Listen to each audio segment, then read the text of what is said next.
அப்படியே கூட்டுத்தொகை பண்ணீங்கன்னா 100 வரும். இந்த லெட்டருக்கு அவ்வளோ ஒரு பவர் இருக்கு. உங்க குழந்தைகளுக்கு சொல்லுங்க, குழந்தைகளுக்கு இந்த மாதிரி இது போட்டு நீ போட்டு பார்ப்போம் உனக்கு 100 வருது இல்லையா. 100க்கு 100ன்னா நம்ம பிள்ளைகளை பத்தி நம்ம ஹாப்பி தானே. அதே போலதான் இந்த ஆட்டிடியூடும். ஸோ இதை பத்தி நம்ம கொஞ்சம் பின்னாடி பார்ப்போம். ஃபர்ஸ்ட் லெட்டர் வந்து எல். ஒரு லீடர்னா எப்படி இருக்கணும்னா லேர்னிங் மோட்லயே இருக்கணும். அவர் எல்லாம் நான் கத்துக்கிட்டேன், இனிமே எனக்கு கத்துக்கிறதுக்கு ஒன்றும் இல்லை அப்படிங்கிற பேச்சே கிடையாது. உதாரணத்துக்கு இப்ப நடந்த ஒரு மேடம் பேசினது, நிறைய விஷயங்கள் நம்ம இன்னும் கத்துக்கலாம். எப்படி ஹோம் மீட்டிங் பண்றது, எப்படி லீடர்ஸை கொண்டு வர்றது அப்படிங்கிறதுக்கு இந்த லேர்னிங் ப்ராசஸ் வந்து ஷுட் நாட் எண்ட் ஸ்டாப், கண்டினியூஸா வி ஹேவ் டு லேர்ன். அப்பதான் நம்ம வந்து லீடரா வளர முடியும். இப்போ ஸ்டாலின் இருக்காருன்னா உதயநிதி அவர் கீழே வளர்ந்துக்கிட்டு தான் இருக்காரு. Maybe very good chief minister later. So அந்த க்ரூமிங் அது நடந்துகிட்டு இருக்கு. அதுக்கு லேர்னிங் தேவை. அதுக்கப்புறம் லவ். நம்ம எத்தனை பேர் நம்ம டீம் மெம்பர்ஸை லவ் பண்றோம்? நான் ரொம்ப சந்தோஷம், எனக்கு வேடராஜன் சார் மாதிரி ஒரு அப்ளை நீங்க கிடைச்சதுக்கு ஐ எம் ரியலி கிரேட்ஃபுல். ஏன்னா எந்த நேரத்துலையும் எது வேணாலும் கேட்கலாம், ஹெல்ப் பண்ண அவர் ரெடியா இருக்காரு. அந்த மாதிரி லவ் ஒரு நம்ம டீம் வளரணும். ஒவ்வொருத்தருக்கும் என்னென்ன வேணும் அதை பார்த்து நம்ம செய்யணும். கொஞ்சம் சிரமம் இருக்கும். எனக்கும் சில நேரம் அவரை கேட்கறதும் கஷ்டமா இருக்கும். இருந்தாலும் அவரு நான் வர்றேன், நான் பண்றேன் அப்படின்னு சொல்லுவார். ஸோ இந்த மாதிரியான லவ் நம்ம டீம் மேல நமக்கு இருக்கணும். அப்பதான் நம்ம வந்து டீமை நம்மளோட வச்சுக்க முடியும். ஸோ செகண்ட்ல இது வந்து லவ்.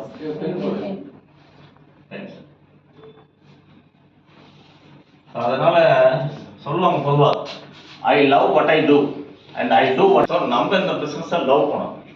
லவ் பண்ணி செஞ்சோம்னா நிச்சயமா நம்ம பெரிய ரிசல்ட்டை கொண்டு வரதுக்கான வாய்ப்பு இருக்கு. ஸோ இதுதான் இந்த எல்லை பத்தி நான் சொல்றது. ரெண்டாவது லெட்டர் வந்து இ. இதுல 2-3 வார்த்தைகள் நான் சொல்லலாம். ஒன்று வந்து எக்ஸைட்மெண்ட். ஒரு லீடர் வந்து எப்படி இருக்குன்னா எக்ஸைட்டடா இருக்கும். இப்போ நான் ராஜு சார் மேடையில பேசலாம் நான் பார்த்துருக்கேன். அந்த எக்ஸைட்மெண்ட், குதூகலம்.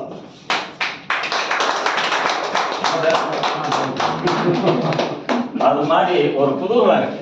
அதே மாதிரி நம்ம ஆவடி மீசை சொல்லக்கூடாது, மீசைன்னு நான் சொல்ல விரும்பல. சிவகுமார் சார், சுகுமார் சார், அதே மாதிரி எல்லா மல்டி டேலண்டட் பர்சன். அவரு இங்க வந்து இந்த பிசினஸ் பத்தி அவருக்கு ஒரு இது பிராண்ட், அந்த முஸ்டாச் அது இல்லைன்னா அவரை அடையாளம் கூட கண்டுபிடிக்க முடியாது நம்ம. ஸோ அந்த மாதிரியான ஒரு லீடர் சார் நிறைய. ரவி சார், மும்மூர்த்திகள் நான் சொல்றது, Ramasamy sir, Ravi sir, Vedarajan sir, என்னைய பொறுத்தவரை மும்மூர்த்திகள். அந்த மாதிரி அவங்க நமக்கு ஒரு எக்ஸாம்பிள செட் பண்ணிட்டு இருக்காங்க. அவங்ககிட்ட எப்பயுமே இந்த எக்ஸைட்மெண்ட் குறைஞ்சதை நான் பார்த்ததே இல்லை. ரெண்டாவது எடிஃபிகேஷனே இதுல சேர்த்தலாம். எடிஃபிகேஷன் எனக்கு தெரியும் உங்களுக்கு என்னன்னு. ஒரு நாள் எடிஃபிகேஷன். இப்ப ரவி சார் என்னை கூப்பிடும் போது என்ன சொன்னாங்க, பேங்க்ல 50 வருஷம் அனுபவம் உள்ளவங்க ஒரு பேங்க் மேனேஜர் அப்படின்னு சொல்லி ஒரு எடிஃபை பண்ணையில நமக்கு உண்மையிலேயே ஒரு மகிழ்ச்சி இருக்கு, நமக்கு ஒரு சந்தோஷம், நமக்கு ஒரு ரெகக்னிஷன் இருக்கு. ஸோ அது மாதிரியான ஒரு சந்தோஷம் இந்த பிசினஸ் கிடைக்குது. இதே மாதிரி நம்மளும் மற்றவங்களை எடிஃபை பண்ணணும். இப்போ மேடத்தை நான் வந்தே பாரத் சுந்தரி மேடம்னு சொன்னோன்னா இட்ஸ் ரியலி காம்ப்ளிமெண்ட். இது ஒன்றும் எந்த விதத்துலையும் இது கிடையாது. அதே மாதிரி அரக்கோணத்துல இருந்து வர்ற பொன் குணசேகர் சார், அவரோட எந்தசேஷத்துக்கு கணக்கு இல்லை. அவரு நீங்க சத்தமே போடல, எனக்கு தான் ஆச்சரியமா இருக்கு.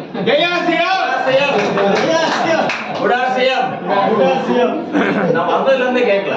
இன்னைக்கு என்னமோ சாரோட மூடு கொஞ்சம் மீட்டிங் முன்னே ஸ்டார்ட் பண்ணிட்டாரு சார். பண்ணிட்டாருங்களா? தான் பில்டப் ஆகும். அந்த மாதிரி ஒரு எந்தூசியாசம், அதெல்லாம் வந்து எக்ஸைட்மெண்ட் வந்து நம்ம லீடர்ஷிப்ல நிறைய இருக்கு. அதே மாதிரி நம்மளும் அதை வெளிப்படுத்தணும். வெளிப்படுத்தக்கூடிய இடத்துல இப்ப டூர் போறோம், நல்ல அருமையா ஒரு டான்ஸ் பாட்டு. அன்னைக்கு சார் வந்து மேடையிலேயே டான்ஸ் ஆடி இருக்காரு. நான் அந்த டைம் மிஸ் பண்ணிட்டேன். நான் வந்து கிரவுண்ட் ஃப்ளோர்ல உட்காந்து இருந்தேன். நான் ஏதோ பாட்டு பாடிட்டு இருக்காங்க, அந்த இன்டர்வல்ல கவர் பண்ணிட்டு இருக்காங்கன்னு நினைச்சேன். அது மாதிரியான ஒரு இது வந்து நமக்கு தேவை. அடுத்தது நான் சொல்ல போறதுதான் இந்த ஆட்டிடியூட். ஆட்டிடியூட்னா என்ன தமிழ்ல சொல்லுங்க யாரும்? மனோபாவம். Very good. மேடம் வந்து எடுத்தோன்னு ஒன்று சொன்னாங்க. வேற யாராவது ஷேர் பண்ண முடியுமா? ஆட்டிடியூட், உங்க ஆட்டிடியூட் நல்ல ஆட்டிடியூட் சார், பாசிட்டிவா இருக்கு அப்படின்னு சொல்றாங்க. தமிழ்ல அதுக்கு என்ன வார்த்தை? மனப்பான்மை. நீங்க சொன்னதுதான் பொருத்தமா தெரிஞ்சது. இதுக்கு ஒரு உதாரணம் தான் நம்ம பார்க்கலாம். நம்ம வந்து அர்த்தம் கண்டுபிடிக்க வேண்டாம். மதர் தெரேசா எத்தனை பேருக்கு தெரியும்? எல்லாருக்குமே தெரியும். நான் கல்கட்டா போகும்போது மதர் தெரசாவோட இதுக்கே போயிருந்தேன். அவங்க அந்த time she was dead. But அங்கே போய் கொஞ்ச நேரம் கும்பிட்டு நாங்கள் வந்தோம். அவங்க வந்து வெளியில நிறைய கலெக்ஷனுக்கு போவாங்க. அவங்க நிறைய ஹோம்ஸ் நடத்தினாங்க. அதாவது குஷ்டரோகம், மற்றது கை கால் இழந்தவங்க, அனாதைகளுக்கு நிறைய இல்லங்கள் நடத்துனாங்க கல்கட்டாவில். அப்போ அவங்க ஒரு வீட்டுக்கு போயிருக்காங்க. அவர் நல்ல பெரிய ஆளு நினச்சிக்கிட்டு அவர் வீட்டுக்கு போயிருக்காங்க. அவர் நல்ல ரிச் மேன். போய் உட்காந்து பேசுறாங்க. அவர் தெரிஞ்சுக்கிட்டார் யார் வந்திருக்காங்க.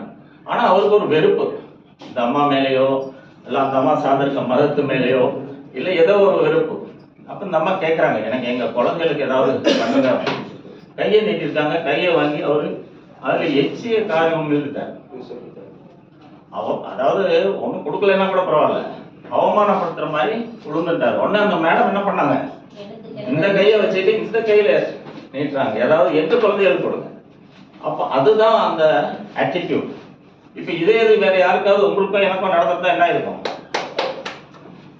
அரைஞ்சு கூட இருக்கிறோம், போடா நீ பணமும் நீ அப்படின்ட்டு போயிடுவோம். அந்த ஆட்டிடியூட் நமக்கு. இன்னொரு உதாரணம் கூட நான் சொல்லுவேன். ஒருத்தர் நிறைய பேர் இந்த மலை மேல பனி சிவலிங்கம் ஒன்று இருக்கு. அது என்ன அமர்நாத்.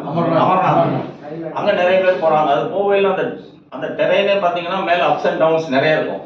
அவர் தோழியில போவாங்க, இது வச்சுட்டு போவாங்க, ஒட்டகத்து மேல போவாங்க. அதுல ஒரு குருட்டால ஒரு நாள் போயிருக்காரு. ஒரு 20 பேர்ல கண்ணு தெரியாத ஒருத்தர் போயிருக்காரு. அப்ப மற்றவங்க எல்லாம் என்ன இவ்வளவு கஷ்டப்பட்டு ஒரு கீழே ஏறி மேல விழுந்து வராது அப்படின்னு சொல்லி கேட்குறாங்க. ஒருத்தர் கேட்டுட்டார், ஏய்யா நாங்க கண்ணு இருந்தே மேல விழுவுறோம், கீழே விழுவுறோம், அங்க போய் சேர்றதுக்கு இவ்வளவு கஷ்டமா இருக்கு, நீ எப்படி கண்ணு இல்லாம இந்த இதுல வர்ற அப்படின்னு கேட்டார். அவர் ஒரு பதில் சொன்னார் பாருங்க, நான் கடவுளை பார்க்க முடியாது, கடவுள் என்ன பார்ப்பாரா இல்லையா, ஆசீர்வாதம் பார்ப்பாரா இல்லையா, அதுதான் ஆட்டிடியூட். அந்த ஆட்டிடியூட் நமக்கு இருக்கணும். சார் இப்போ சொன்ன மாதிரி ஏதோ ஒன்று வந்து நடக்கல, நீங்க யாரும் வரல, அதை பத்தி நம்ம அந்த இது இருக்கக்கூடாது. நம்ம ஆட்டிடியூட் எப்பயும் எப்படி இருக்கணும், பாசிட்டிவா இருக்கணும். சரி இன்னைக்கு நடக்கும் அப்படின்னு நம்புறோம்னா டெய்லி இது ஒரு லீடருக்கான ஒரு கேரக்டர். அடுத்தது டின்னா என்ன நினைக்கிறீங்க? லீடர் சொல்லுங்க. டிசிப்ளின். கரெக்டா அருமையா சொன்னீங்க. டிசிப்ளின் இது லீடருக்கு ரொம்ப இருக்கணும். லீடருங்கிறவங்க மீட்டிங்க்கு முன்னாடி வந்துடணும், மீட்டிங் முடிஞ்சதுக்கு அப்புறம் தான் போகணும். இது எங்களுக்கு முதல்ல சொல்லலாம். நீங்க வந்து உட்காரணும், உங்களை வந்து பார்த்து எல்லாரும் வந்துட்டீங்களா சார், எப்படி இருக்கீங்க என்ன அப்படின்னு கேட்கணும். எல்லாரும் போய் கடைசியா தான் நம்ம வண்டி ஏறணும். அது மாதிரி நம்ம லீடர்ஸ் எல்லாருமே எல்லா யூஎல்பி ப்ரோக்ராம்லாம் பார்த்தீங்கன்னா அவங்க தான் கடைசியா ஃபர்ஸ்ட் வராங்க, கடைசியா போறாங்க. ஸோ அது மாதிரி நம்மளும் வந்து அந்த மாதிரி ஹேபிட்டை நம்ம டெவலப் பண்ணணும். அப்போ டீம்னா கொஞ்சம் முன்னாடி போவோம் வருவோம், பீப்புள் வந்து அட்ராக்ட் ஆகும். ஓ இவர் சார் டைம் கீப் பண்ணுறாரு, நம்மளும் அதே டைம் போகணும் அப்படின்னு ஒரு டிசிப்ளின் வரும். ஸோ இது வந்து நம்ம மெயின்டைன் பண்ணணும். அடுத்தது ஈனா என்ன நினைக்கிறீங்க? இங்கே நான் சொல்லியிருக்கேன், ஒன்று எக்ஸைட்மெண்ட், இன்னொன்று எடிஃபிகேஷன். இதில் இதையும் இந்த இதையும் வச்சுக்கலாம். 6 கடைசியா ரிவார்டுன்னா என்ன? நம்ம வந்து லீடர்ஸ் வந்து அவங்க டீம் மெம்பர்ஸை ரிவார்ட் பண்ணுவாங்க. லாஸ்ட் டைம் கூட நான் நினைச்சேன், யார் முன்னாடி வந்தவங்க எல்லாத்துக்கும் சார் என்ன கொடுத்தாரு? நான் அந்த வேலை சோப் வாங்கணும் தான் வந்தேன். ஆனா நானே லேட்டு. ஏன்னா நான் 3:30க்கு தான் வருவாங்கன்னு நினைச்சேன், 3 மணிக்கு வந்துட்டேன். நிசப்தமா இருக்கு. வெளியில யாரும் வண்டிகளை பார்த்தோம்னா தான் அப்படியே அப்பா எல்லாரும் வந்துட்டாங்க போல இருக்கு, நம்ம தான் லேட்டு. ஸோ அது மாதிரி ரிவார்ட்ஸ் கொடுத்துக்கிட்டே இருந்தோம்னா நம்ம டீம் மெம்பர்ஸ் எப்பயுமே, நீங்களே ஒரு ஹோம் மீட்டிங்ல கூட சாதாரணமாக நடத்தாதீங்க, நல்ல ப்ரெசன்டேஷன் பண்ண ஒரு பொருள் கொடுங்க அவங்களுக்கு, அவங்க அதை ரொம்ப லைக் பண்ணுவாங்க.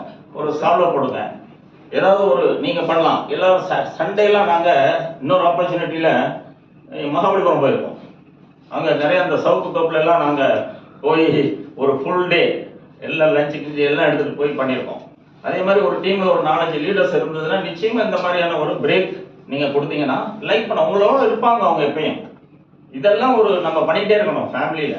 அப்போ தான் பிஸ்னஸ் வளரும், நமக்கு சப்போர்ட் பண்ணுவாங்க, புதுவாளை கொண்டு வருவாங்க. இது நடந்திருக்கு. என்ன சார்? மேடத்துக்கு அந்த பழைய ஆப்பர்ச்சுனிட்டியில் இருந்து வந்த பழக்கமாக தான் இருக்கணும். இல்லைன்னா நாங்கள் பிரிட்டோன்னு ஒரு லீடரோட போயிருக்கோம். ஃபுல் டே ஈவன் பீச்சில் போய் கிரிக்கெட் விளையாண்டுருக்கோம். நாங்கள் காலையில் 6 மணிக்கு எங்களை வர சொல்லுவாங்க கிரிக்கெட் விளையாட. ரொம்ப நல்லா இருக்கும். எந்தூசியஸம் மனசில் இருக்கு, நிறைய பேருக்கு போகணும்னு. அது மாதிரி யாரும் கூப்பிடல.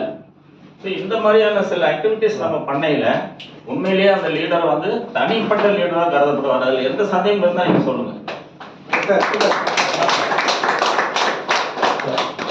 இந்த டாபிக் வந்து இந்த லீடருங்கிற வார்த்தையை வச்சு நான் சொன்னேன். சார் சார் அடுத்தது வந்து அடுத்த பேஜ் போயிடலாம். அடுத்த பேஜ்ங்களா? பேஜ் அங்க நெக்ஸ்ட் இருக்கு மாத்தி விடுங்க. இல்ல பேஜ் நான் ஃபர்ஸ்ட் புது பேஜ். ஒரு லீடருக்கு வந்து சில ஸ்கில்ஸ் தேவை. என்னென்ன ஸ்கில்ஸ் நம்ம விரிவா பார்க்கலாம்.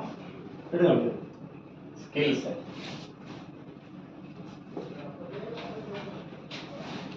இந்த ஸ்கில்ஸை நான் ஈஸியா உங்களுக்கு மனசுல நிக்கிற மாதிரி இப்படி பிரிச்சுக்குவேன். ஆஸ்க்னா இங்கிலீஷ்ல என்னங்க? அது பார்த்துட்டோம் நம்ம. ஆட்டிடியூட், ஒரு லீடருக்கு அந்த நல்ல ஆட்டிடியூட் இருக்கணும்னு அதை நம்ம இப்பதான் பார்த்தோம். இந்த ஸ்கில்ஸை பொறுத்தளவுல நிறைய ஸ்கில்ஸ் இருக்கு. பீப்புள் ஸ்கில் இருக்கு. Peoples skill. பீப்புள் ஸ்கில்ங்கிறது பாத்தீங்கன்னா இங்க இருக்கிறவங்க என்ன படிப்பா இருந்தாலும் சரி, சாதாரண நிலையில இருந்தாலும் சரி, நல்ல ஒரு பாண்டித்துவம் பட்டவங்களா இருந்தாலும் சரி, அவங்கள்ட்ட ஒரு திறமை ஒழிஞ்சுக்கிட்டு இருக்கு. அந்த திறமையை நம்ம வந்து ரெஸ்பெக்ட் பண்ணணும். அதான் அந்த ஈகோ. ஈகோ இல்லாத மனுஷனே கிடையாது. ஒரு நாய்க்கு கூட கோபம் வந்துடும், நீங்க அதை சரியா பார்க்கலன்னா குலைக்கும். அது எப்படி இருக்க, நல்லா இருக்கியா அப்படின்னா அது வாழாட்டிட்டு அது பாட்டு போயிடும். அது போல எல்லாரும் ஈகோவையும் நம்ம சாட்டிஸ்ஃபை பண்ணணும். யாரா இருந்தாலும் சரி, சார் உங்க ட்ரெஸ் நல்லா இருக்கு, உங்களோட குரூமிங், உங்க ஹேர் நல்லா இருக்கு, நீங்க பார்த்தா என்னங்க தேங்க்யூ தேங்க்யூ. அது மாதிரி சார் உங்களை பத்தி நான் லாஸ்ட் டைம் நீங்க நடத்தின லீடர்ஷிப் ஸ்கில்ல கொஞ்சம் சொல்லிட்டு இருந்தேன். உங்களை ரீகால் பண்ணேன். நான் நல்ல சாரோட ப்ரோக்ராம் நல்லா இருந்தது. அந்த மாதிரி ஒரு ரெகக்னேஷன் இப்போ சார் வந்ததை நான் ரெகக்னைஸ் பண்ணிட்டேன். நீங்க பண்றீங்களா? யாராவது உங்க டீம் மெம்பர்ஸ் அங்க வராங்க, நீங்க பாட்டுக்கு பண்ணிட்டு இருக்க கூடாது. வாங்க எப்படி இருக்கீங்க அவ்வளவுதான், அப்புறம் நீங்க பாட்டுக்கு ப்ரொசீட் பண்ணுவாங்க. அது மாதிரி டீம் மெம்பர்ஸை நம்ம வந்து இந்த பீப்புள் ஸ்கில்ல வந்து ஈகோ இருக்கும். ஈகோ இல்லாத ஆளே கிடையாது. முதல்ல அவங்க ஈகோவை ஃபீல் பண்ணிட்டீங்கன்னா அவங்க உங்க காலடியில் விழுந்து கிடப்பாங்க. ஈகோவை எங்க நீங்க ஹர்ட் பண்றீங்களோ உங்களை விட்டு வெளியே போய்கிட்டே இருக்கும். சார் அந்த இதை நம்ம எல்லாருமே ஃபேமிலியில கூட, வைஃபு கூட, சன்னு பிரதர்ஸ் யாரா இருந்தாலும் அவங்க ஈகோவை நம்ம எந்த காரணம் பண்ணோம் கட் பண்ண சார். அந்த பீப்புள் ஸ்கில்ல நம்ம டெவலப் பண்ணணும். நான் சொல்லிட்டேன் ஏற்கனவே, லவ் பண்ணணும், அப்ரிஷியேட் பண்ணணும், எடிஃபை பண்ணணும், எக்ஸைட்டடா இருக்கணும், எல்லாமே சொல்லிட்டேன். அடுத்தது ரொம்ப இம்பார்ட்டன்ட் வந்து கம்யூனிகேஷன் ஸ்கில். கம்யூனிகேஷன் ஸ்கில்னா என்னங்க? கம்யூனிகேஷன்னா என்ன? செய்தி பரிமாற்றம் இல்லைங்களா? செய்தி பரிமாற்றம். நம்ம எல்லாரும் 3 விதமான கம்யூனிகேஷன் சொல்றாங்க. வர்பல், வாய் மூலியமா நம்ம பேசுறது தான் வர்பல். அடுத்தது நான் வர்பல். வர்பல்ங்கிறது என்னங்க? நம்ம வாய் மூலியமா நம்ம பேசுறது. நம்ம எல்லாரும் கரெக்டா அவங்க புரிஞ்சுக்கிற மாதிரி தான் பேசுறோமா? நிறைய தடவை தவறு வருது இல்லைங்களா? ஒருத்தர் சொன்னாரு, நான் தியேட்டருக்கு போயிருந்தேன் சினிமா பார்க்க. அவரும் ஃபேமிலியோட தியேட்டருக்கு வந்திருக்காரு. ஆனா நான் அவரை பார்க்கல, அவர் என்னைய பார்த்திருக்காரு. அவர் என்ன சொன்னாரு, ஏப்பா உன்னை நான் என்னுடைய வைஃபோட நேற்று தியேட்டர்ல பார்த்தேன்பா அப்படின்னா. என்ன சொன்னாரு? உன்னை என்னுடைய வைஃபோட அவர் சொல்ல வந்தது சரிதான். அவர் அங்க இருந்த போது யார் இருந்தா? அவரோட வைஃப் இருந்தாங்க. அப்ப அதை சொல்ல வரல. அவர் வந்து சரியா எடுத்துக்கணும், எடுத்துக்கலன்னா தவறு. அந்த மாதிரி சில கம்யூனிகேஷன்ஸ் மிஸ்டேக் வரும்.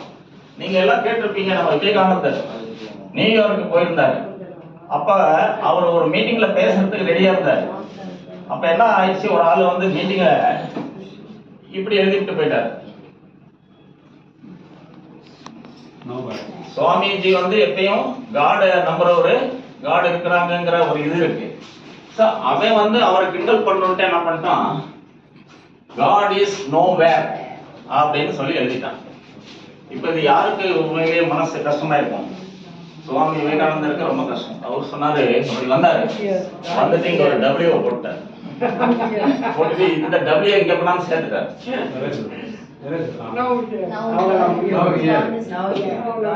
அப்போ திருப்பி அங்க டச் பண்ணி இருந்தாலும் சாக் பீஸ் போர்டு மாதிரி இல்ல சார், அந்த ஃபீலே தனி.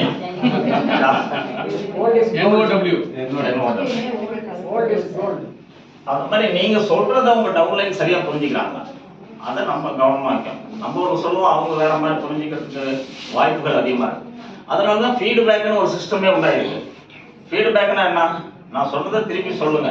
இந்த கப்பல் கதை தெரியுமில்ல, மந்திரியும் கப்பல் வந்தது, மந்திரி போய் ராஜா வந்து மந்திரிகிட்ட சொல்லுவார், என்ன வந்திருக்குன்னு போய் பாருங்க.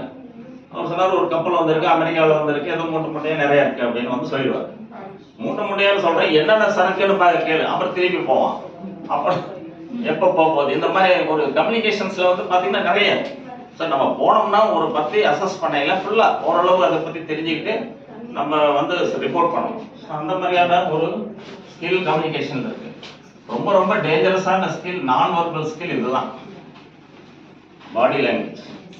இப்போ இங்கே எல்லாரும் பார்த்தீங்கன்னாலும் நரசிம்மராவ் மாதிரியே இருக்கீங்க. எந்த ஸ்கில் கிடையாது.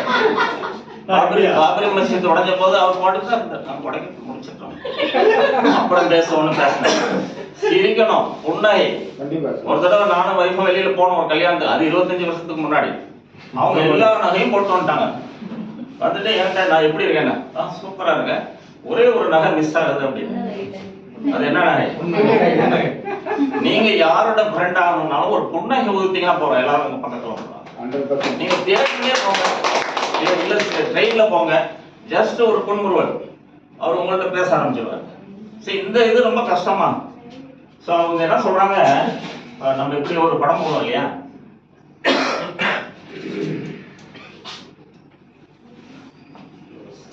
அப்படி போடுவோம்.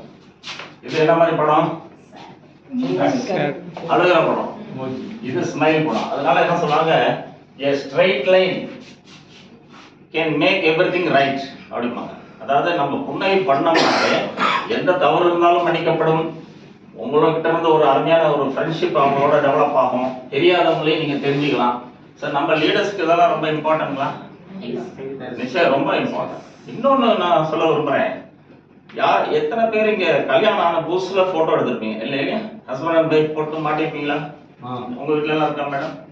இப்ப போய் கல்யாணம் ஆகி ஒரு 20-25 வருஷம் இருக்குமா, இல்ல கம்மியா இருக்குமா?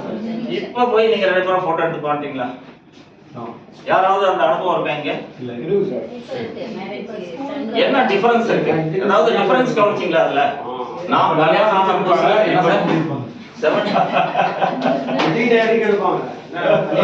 அதுல பாடி லாங்குவேஜ், அதனாலதான் நான் சொல்ல வரேன்.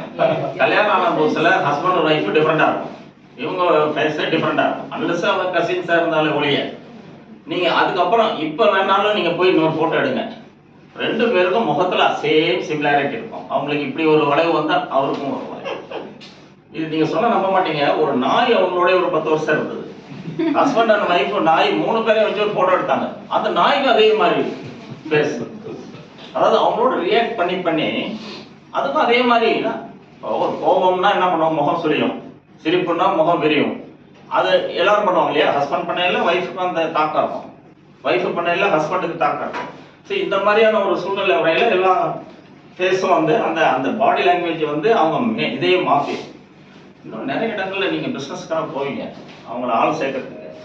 அப்படி சொன்னா பச்சையா இருக்கும், அவங்கள நம்ம பிசினஸ்ல கொண்டு வர்றதுக்கு எப்படி என்ன அட்ராக்ஷன் பண்ணுவீங்க? அவங்க ஒரு ஆள்கிட்ட போறீங்க, ஃபர்ஸ்ட் 2-3 ரொம்ப அருமையான சூட்சமம். இது வந்து அலன் பீஸ்னு சொல்லி ஒரு எக்ஸ்பர்ட் இன் பாடி லாங்குவேஜ் சொல்லி கொடுத்துருக்காரு.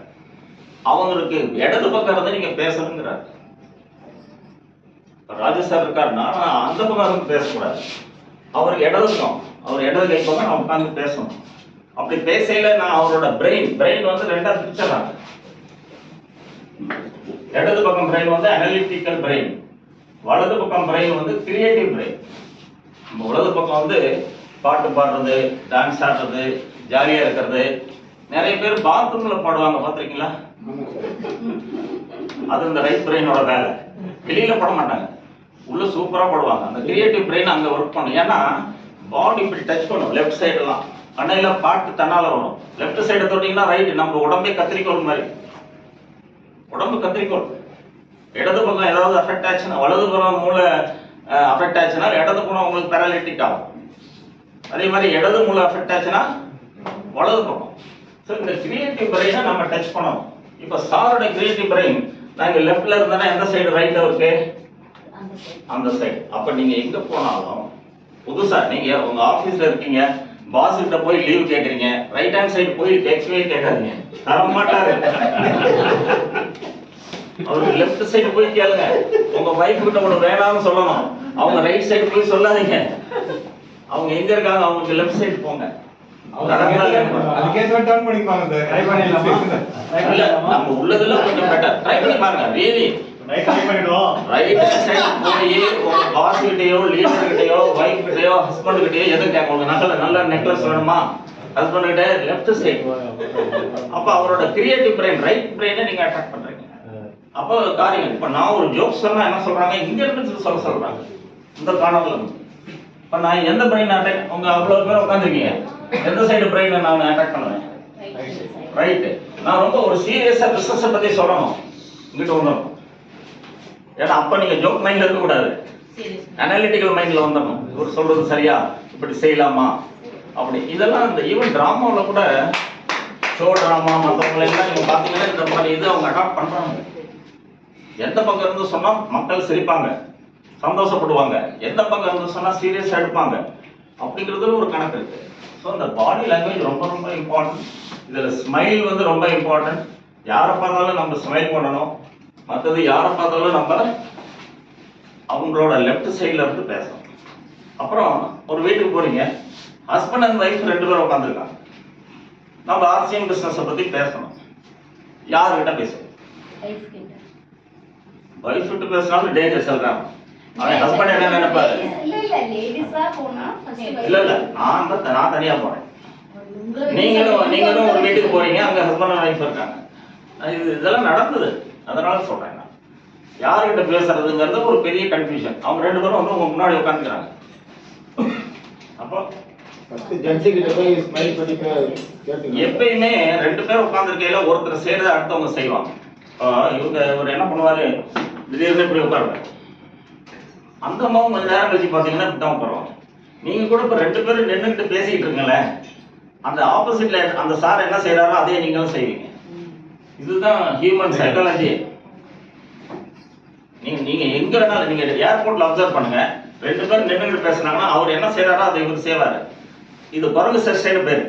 குரங்கு தான் என்ன பண்ணும், ஆனா ஏபிங்னு பேரு, பேரே ஏபிங். ஏபிங்னாலே குரங்கு தான். ஆனா அதை பண்ண சொல்றாங்க, அதை பண்ணாதான் அவங்க உங்களோட ஒத்து வருவாங்கிறாங்க. அவரு இப்படி இருக்கையில நீங்க இப்படி நின்றுட்டு இருந்தீங்கன்னா என்ன ஆகும்? அவரு உட்கார்ந்தாருன்னா நம்மளும் அவர்கிட்ட போய் உட்காரணும். அவர் கால் மேல கால் போட்டாருன்னா நீங்களும் கால் மேல கால் போடுங்க, சம ஏஜா இருந்தா. ஸோ அது ஒன்றும் அஃபெக்ட் ஆகாது. ஸோ இது ஒரு டெக்னிக். நீங்க வந்து ஹஸ்பண்ட் செய்யறத ஒய்ஃப் அடாப்ட் பண்ணாங்கன்னா, யார் அங்க வந்து யாரு, சிவனோட ஆட்சியா மீனாட்சி ஆட்சியா? சிவனோட ஆட்சி. ஹஸ்பண்ட் செய்யறது தான் ஒய்ஃப் இமிடேட் பண்றாங்க. ஒய்ஃப் செய்யறத வந்து ஒய்ஃப் தான் முதல்ல ஒரு லீடிங் எடுத்து, அதுக்கப்புறம் அவர் செய்யறாருன்னா யார்கிட்ட பேச நீங்க? அதுக்குன்னு அவங்களே பார்த்துட்டு இருக்க கூடாது, டேஞ்சர். ரெண்டு பேரும் பேசலாம், அவங்களுக்கு மோர் த்ரஸ்ட் கொடுக்கணும். இதெல்லாம் சிம்பிள் டெக்னிக்ஸ். உங்களுக்கு கேட்கறதுக்கு தமாஷா இருக்கலாம், பட் நீங்க இதை இன்டர்னலைஸ் பண்ணி நீங்க அனலைஸ் பண்ணி பார்த்தீங்கன்னா ஓரளவுக்கு நம்ம சக்சீட் பண்றதுக்கான வாய்ப்பு நிறைய இருக்கும். ஸோ நான் வந்து பிகினர் முடிச்சிட்டேன், ஸ்டார்டர் முடிச்சிட்டேன். மேடம் சொல்றதில்ல நான் ஒன்றும் சொல்லணும்ல. ஓப்பனருக்கு நான் பேஸ்மெண்ட் போட்டேன், மாசம் பேஸ்மெண்ட் போட்டேன். ஏன்னா அதுக்கு ஒரு 20,000 எங்க வீட்டுக்கு பெயிண்ட் அடிக்கிறத முடிவு பண்ணி 1 லட்சத்துக்கு பெயிண்ட் வாங்கிட்டோம்.